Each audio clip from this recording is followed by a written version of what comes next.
Noon vanished last night. As she slept, I was monitoring her ultradian sleep cycle. There was no REM-NREM oscillation. Instead, involuntary spasms grew progressively worse. As I was about to wake Noon, her body evanesced for a split instant, then returned, calm as can be. Lacking sleep, I can't be sure I wasn't hallucinating. Yet the image of her sheets deflating is imprinted upon my mind. After yesterday's session, no less, when she claimed to hear this. The faraway drifts near. Tread long, then sink deep. Two flows from one, and here is whole again. A coincidence? Or synchronicity? Is that bloody moth again?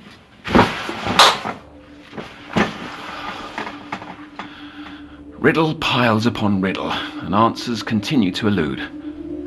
I'll sift through every word if I must.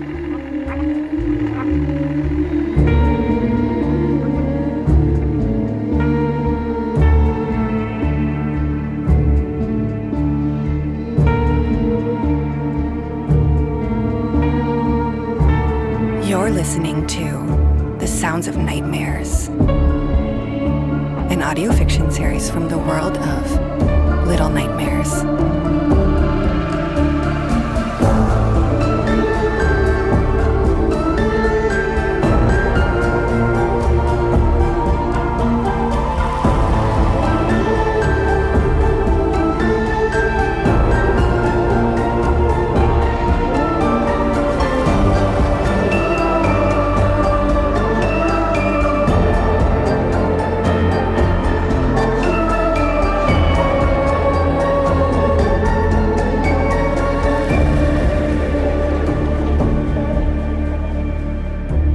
Chapter 3. The Theater of the Mind.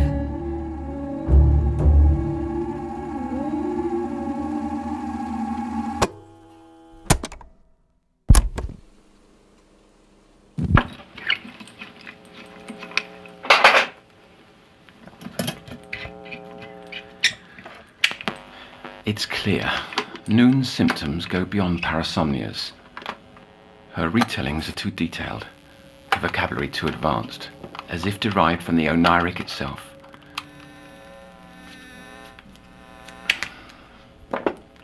However, what I find impossible to believe is that Noon's seen who you saw, Cece.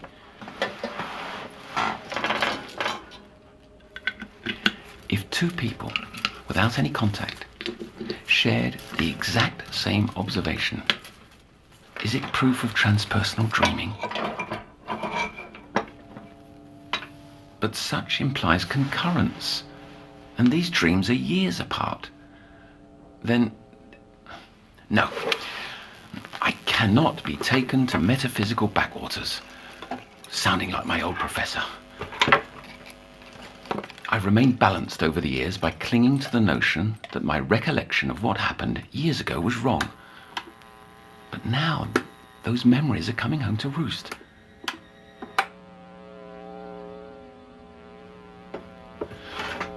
Before I began at the CPI, I promised to finish this apparatus. I let it fall away, convinced that attempting it was fool's work. Now struggling to put myself in her shoes, well, fool me twice. Oh!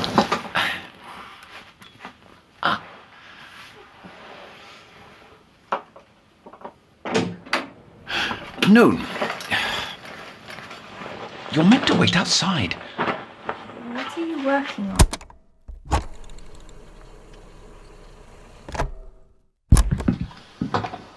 We've come to know each other better over the past weeks, haven't we? Because we're friends. That's why.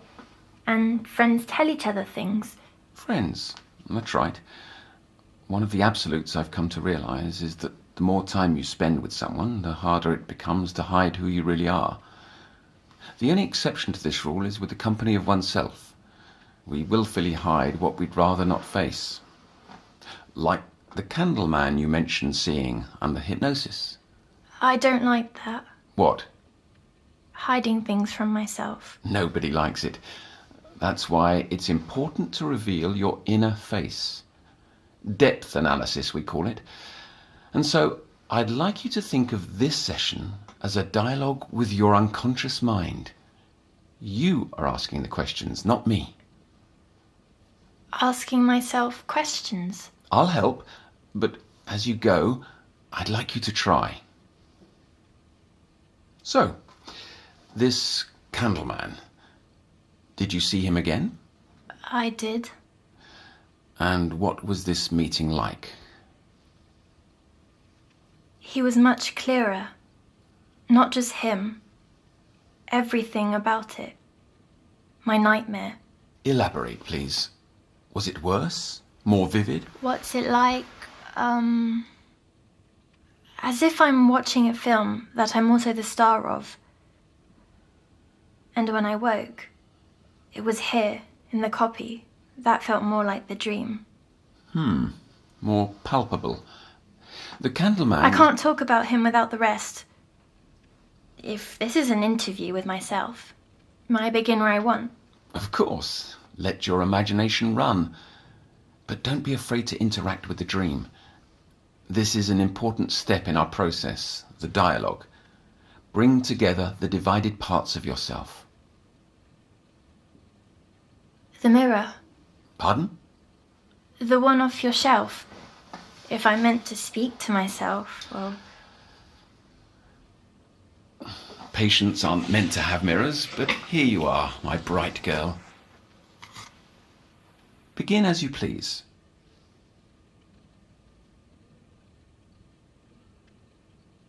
In the dark. A hand let go of mine.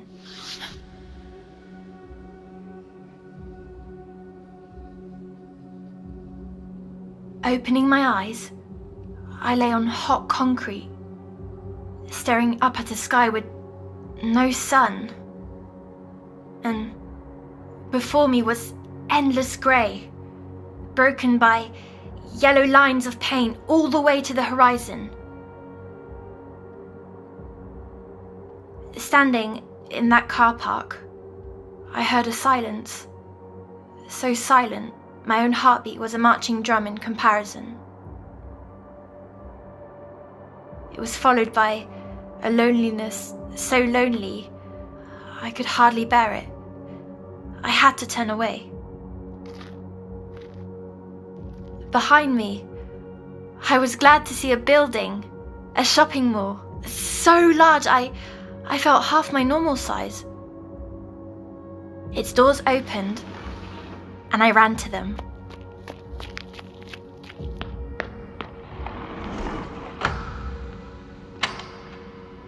Inside the promenade, the lights flicked on, one by one, greeting me as the PA speakers came alive with music. It had been ages since I'd visited a shopping centre. I didn't know where to start. You saw no need to find an exit right away? I felt like I was in good hands. But many shops were closed, though. There were no doors and no displays in the windows. Or there must have been a private entrance because I could see shadows beyond the glass. After passing by several shops this way, I grew disappointed, but that's when a cowboy's voice came over the speaker. Sale at Jujubee's Toys. Dolls, games, puzzles and more. Ground floor by the fountain. I could see that fountain in front of me, and on the other side was a bright green storefront with bubbles floating out the entrance.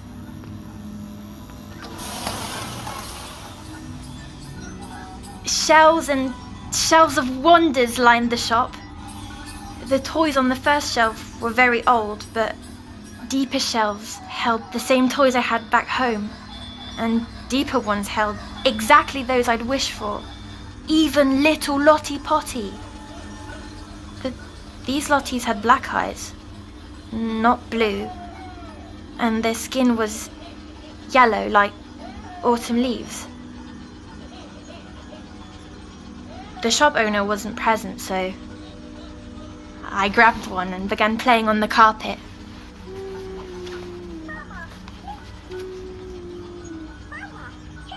But it didn't take long for me to grow bored. That was the first time I felt too old for dolls. Maturity is natural as you approach adolescence. The brain loses interest in things once held dear. The idea of growing up made me sad. And as if reacting, Lottie's dress became wet. The doll was doing as its name said, but the liquid was dark and thick. I put her down to find something else, but the choices were almost too many. Towering shelves extending deep in the gloom of the impossibly long shop. I settled on the games section, but most were meant for two. Suddenly, a staticky whisper said, "I'll play with you." I thought it was the shopkeeper, but nobody was around. My eyes fell upon a jewelry making kit with a red necklace on the cover. I took the box back to where I left Lottie, only she was gone. The shelf above, where the other dolls had been, was completely empty too. I wanted to make the jewellery, I really did, but I felt weird, so I put it down. Then the PA crackled, a woman's voice this time. "Jujubee's Toys is now closing." The lights shut off, bubbles stopped, and the last thing I saw before exiting was the train set crashing to a stop.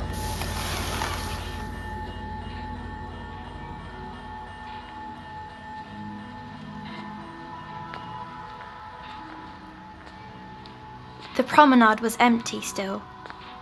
Each step echoed across the walls and floors, which were pearl white and had patterns like veins.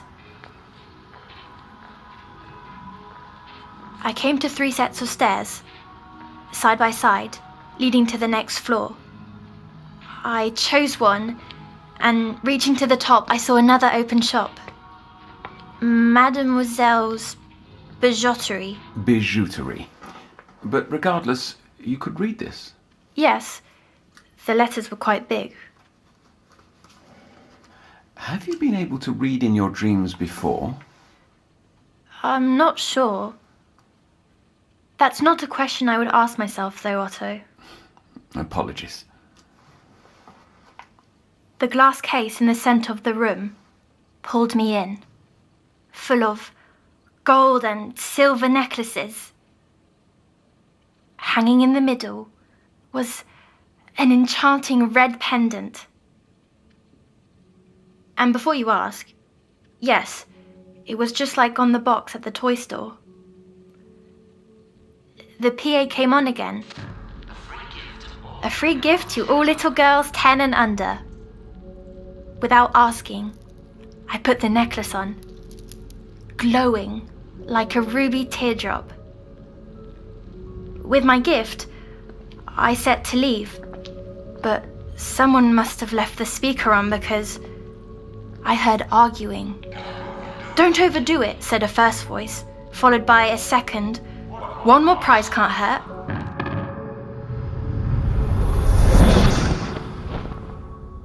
From the back room, a rack of dresses rolled out, all exactly my size.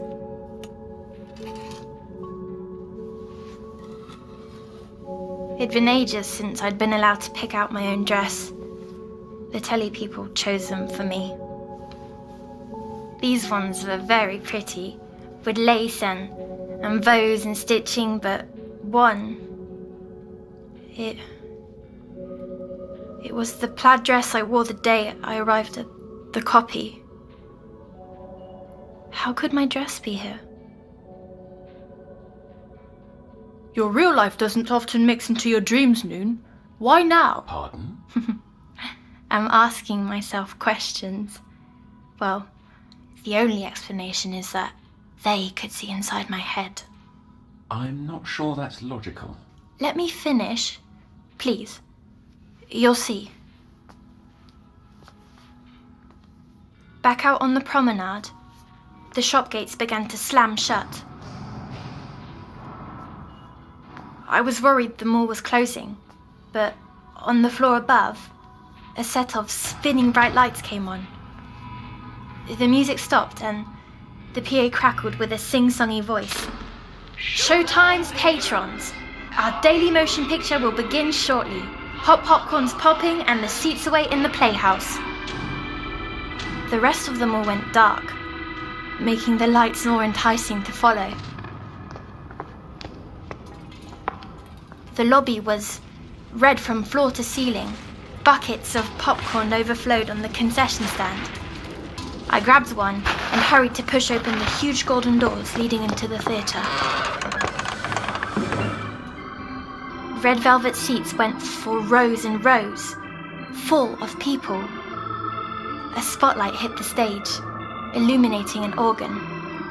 But there was no organ player, only tall curtains swaying in some breeze.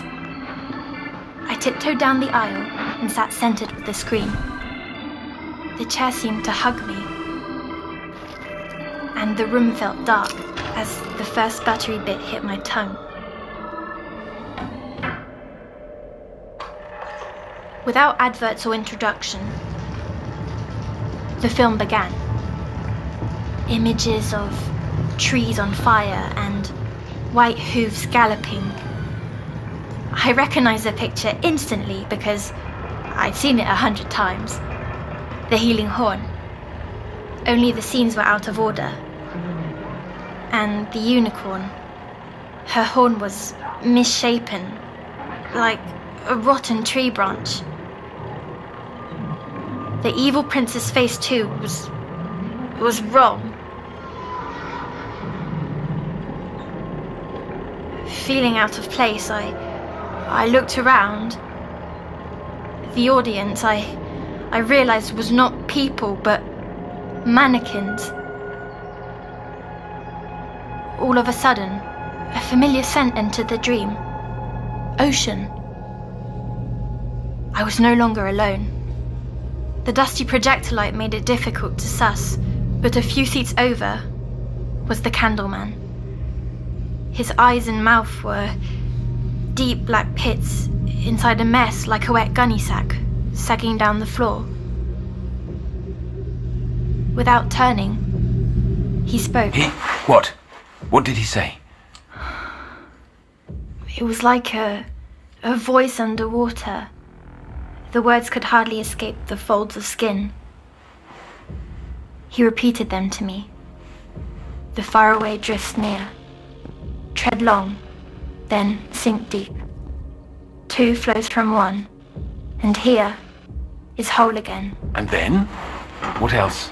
Here, here, here. He just repeated over and over. There must be more. Try. Interact with the dream. There was no more. Ask who he is. Ask what he wants. It doesn't work that way. You were right there. Don't tell me you did nothing. Not a damn thing. Stop! I'm beginning to doubt you've seen this Candleman. Perhaps you've invented the whole story. Please stop my head!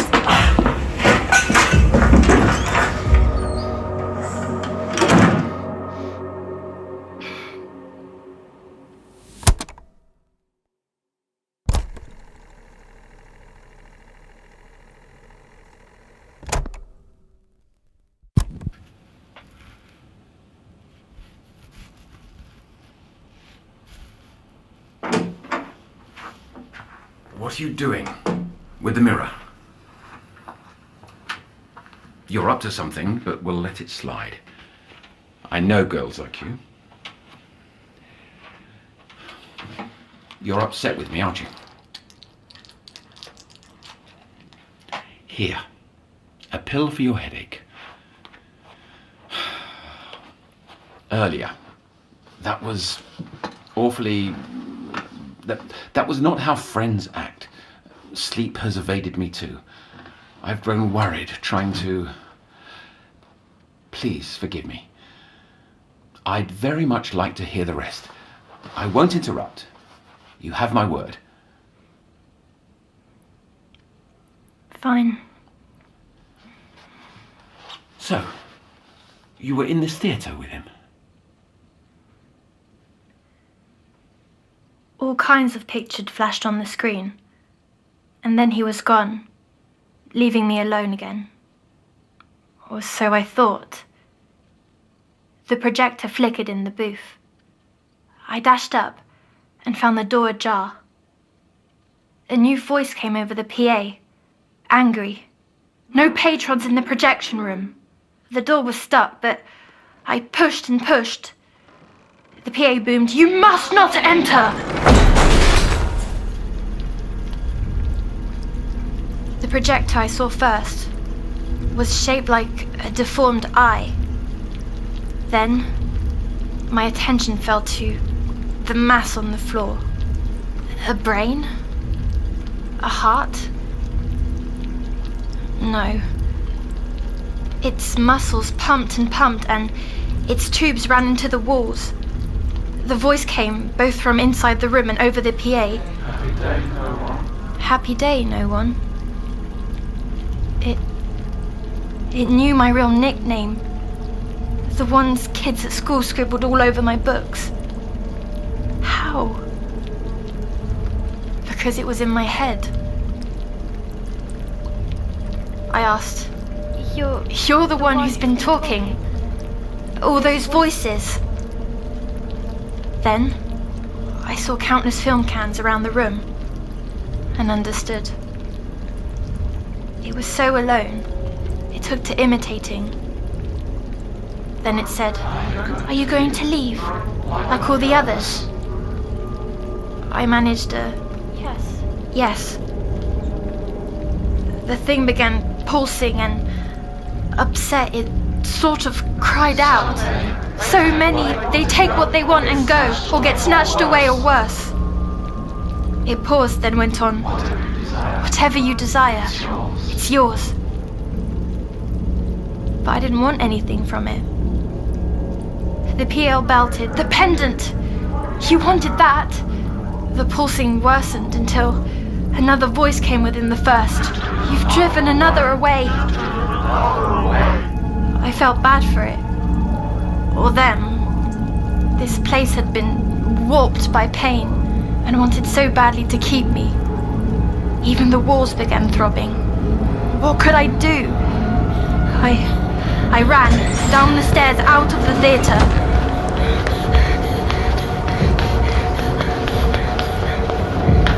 On the promenade, the lights were flashing so as to be dizzying. The PA screeched, "Everyone needs someone. Don't leave me alone." The walls began to cry that dark, thick liquid. Pooling around me, I looked up. From the floor above, the candleman stared, pointing at my chest, at the pendant. I flung it down into the liquid, then he reached a hand toward me and all faded as the PA sobbed, "Don't take her. Not this one, too."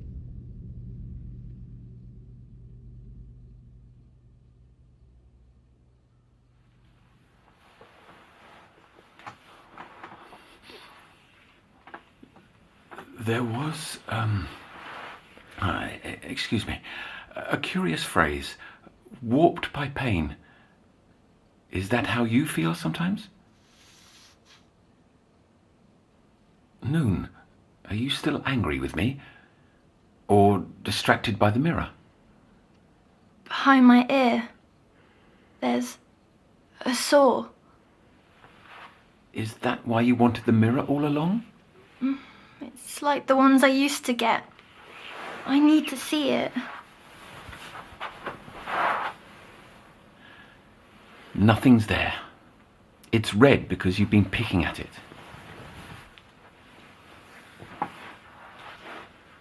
I have one more question for myself. Why do I have these dreams? Water sickness, that's my answer. Noon. It's wiped out of your system. There have been no known reinfections. It's in your mind. But what if the cure is the cause? I never had nightmares or headaches before all of this. Before going on telly. Before this... No. Come here, my girl. You're not sick. You're perfectly fine. You're a perfectly wonderful little girl. This time I will protect you. I'm sorry. You were squeezing so tight and it slipped.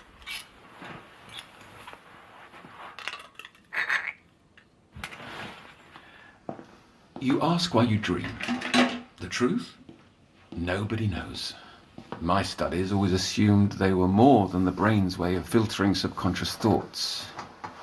But I had no answer either. An old professor of mine thought he did. He believed dreams came from an ever-shifting plane, a quiddity of consciousness. Quiddity. Quiddity, the essence of a thing. In this case, a semi-tangible plane outside the mind. Is it the same as mutual dreams? I don't understand. My colleagues didn't either. I flip-flopped over the years, but I figured it was impossible to prove.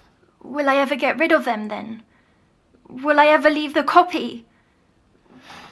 You must understand, you are a unique case. I want to let you go. As soon as... I'm better? Yes, as soon as you're better. Now. I know. Sweets for my sweet. Do I have to go back to my room? I've got to tidy, and you reminded me there's something I need to find. On you go. I'll come by later.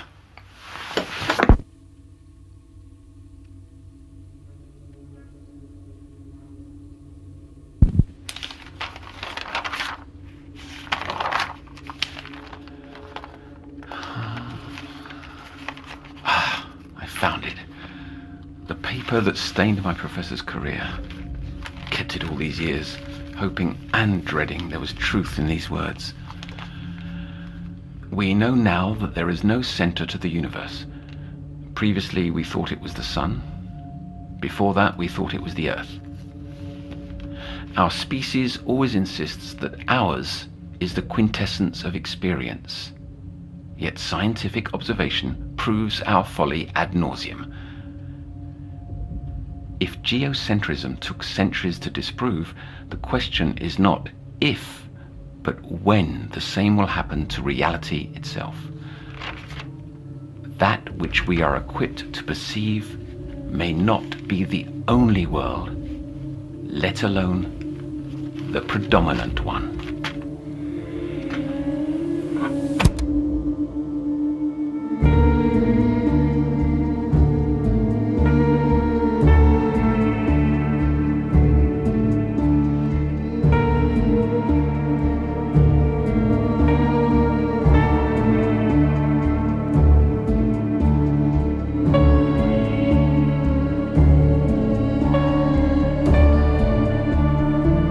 Just listened to the third episode of The Sounds of Nightmares.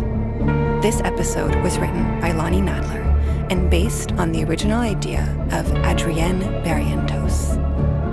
Our showrunner is Lonnie Nadler, and the series is directed by Thomas Joses. Noon is played by Amy Purshouse, and Otto by Kester Lovelace. Music created by Tobias Libya and Thomas Joses. Production supervised by Alizé Debar and Lucille Rousseau-Garcia. This series is based on Little Nightmares from Bandai Namco Europe.